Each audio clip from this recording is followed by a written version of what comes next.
गंधमादन पर्वत स्थित कुबेर के महल में 4 वर्ष व्यतीत करने के पश्चात पांडवगण ने वहां से प्रस्थान किया और मार्ग में अनेक वनों में रुकते रुकाते, स्थान स्थान पर अपने शौर्य और पराक्रम से दुष्टों का दमन करते, ऋषियों और ब्राह्मणों के सत्संग का लाभ उठाते हुए द्वैतवन पहुंचे और वहीं रहकर वनवास का शेष समय व्यतीत करने लगे। अब तक वनवास के 11 वर्ष पूर्ण हो चुके थे। पांडवों के द्वैतवन में होने की सूचना दुर्योधन तथा उसकी दुष्ट मंडली, दुशासन, शकुनी, कर्ण आदि को मिली। वे एक बार फिर वहां जाकर पांडवों को मार डालने की योजना बनाने लगे। संयोगवश उन दिनों कौरवों की गौ संपत्ति द्वैतवन में ही थी। अपनी गौ संपत्ति अन्वेषण, निरीक्षण आदि करने के बहाने दुर्योधन ने धृतराष्ट्र से द्वैतवन जाने की अनुमति प्राप्त कर लिया।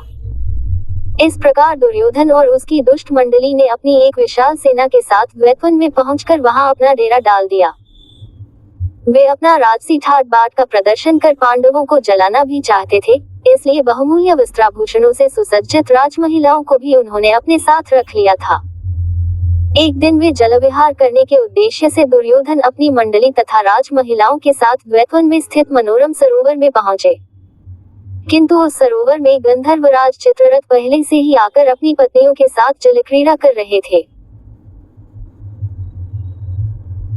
चित्ररथ के सेवकों ने दुर्योधन को सरोवर में उतरने से रोकते हुए कहा, इस समय गंधर्वराज चित्ररथ अपनी पत्नियों के साथ इस सरोवर में जलक्रीड़ा कर रहे हैं, अतः उनके बाहर आने से पहले अन्य कोई भी सरोवर में नहीं उतर सकता।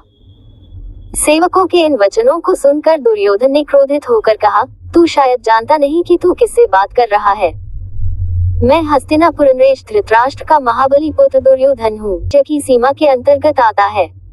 तू जाकर चित्ररथ से कह दे कि इस राज्य का युवराज यहाँ जलविहार करने आया है और तुम्हें इस सरोवर से बाहर निकलने की आज्ञा दी है। दर्पयुक्त संदेश को सुनकर गंधर्वराज चित्ररथ के क्रोध का पारावार न रहा और उसने दुर्योधन तथा उसकी मंडली के साथ युद्ध आरंभ कर दिया। दुर्योधन के साथी और सेना कुछ समय तक तो युद्ध करते रहे, किंतु चित्ररथ को अधिक बलवान पाकर वे सभी दुर्योधन एवं राजमहिलाओं को वहीं छोड़कर भाग खड़े हुए। चित्ररथ ने दुर्योधन और उन राजमहिलाओं को कैद कर लिया। दुर्योधन की भगोड़ी सेना जब कुछ न सूझा तो वे वहां निवास करते हुए पांडवों के पास जाकर उनसे दुर्योधन और राजमहिलाओं की मुक्ति के लिए याचना करने लगे। उनकी याचना सुनकर भीमसेन ने प्रसन्न होकर युधिष्ठिर से कहा, बड़े भैया दुर्योधन अपने राजसी वैभव का हमारे सामने प्रदर्शन करने यहाँ आया था। गंधर्वों ने दुर्योधन की दुर्दशा करके हमारे हित का काम किया है, आप कदापि उसे मत छुड़ाना। इस पर युधिष्ठिर बोले, भैया भीम, ये लोग हमारी शरण में आए हैं और शरण में आए लोगों की रक्षा करना क्षत्रियों का धर्म होता है। फिर दुष्ट स्वभाव का होने के बाद भी दुर्योधन आखिर हमारा भाई ही है। साथ की राज महिलाएं हमारे ही कुल की महिलाएं हैं और उनका निरादर होने से हमारे ही कुल को कलंक लगेगा। इसलिए उचित यही है कि तुम और अर्जुन जाकर उनकी रक्षा करो।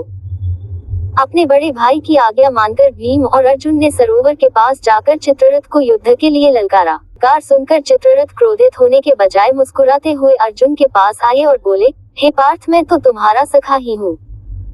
वास्तव में दुष्ट दुर्योधन अपनी सेना के साथ तुम लोगों का वध करने के लिए यहाँ आया था। देवराज इंद्र को इस बात की सूचना मिल चुकी थी, इसलिए उन्होंने मुझे यहाँ भेजा था। हे सखा, नीति कहती है कि ऐसे दुष्टों को कभी क्षमा नहीं करना चाहिए, किंतु अपने बड़े भ्राता की आज्ञा मानकर यदि तुम दुर्योधन को छुड़ाना ही चाहते हो तो लो, मैं इसे तथा इसके साथ की राजमहिलाओं को अभी छोड़ देता हूँ। इतना कहकर चित्ररथ ने दुर्योधन सहित समस्त कैदियों को मुक्त कर दिया। वे सभी वहां से धर्मराज युधिष्ठिर के पास आए। ग्लानि से भरे दुर्योधन ने युधिष्ठिर को प्रणाम किया और लज्जा से सिर झुकाए अपने नगर की ओर चल दिया।